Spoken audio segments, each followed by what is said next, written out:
Kagyari ang papabalo namon sa inyo nga pang pag-good vibes sini nga weekend. Nagapaminsan ka ba lang mag-shift ka man sa solar power? Kadamo na karon sa nagasilo sa solar power. Pero isa ka renewable energy expert ang ato na sumilanon. Kag may mga abiso siya. May mga dapat kuno nga i-take into consideration antes ka magdesisyon. Dapat ba o kung matuod yun bala nga may dapat nga magkuha ka pa sang permit sa OBO antes ka mag-solar?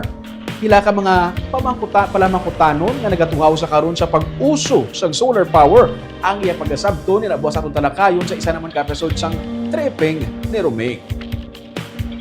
Kag isa ka pamilya sa mangunguma ang napilitan nga magprenda sang ilang nga ginataliong mga duta bangod para sa edukasyon sa ilang mga kabataan.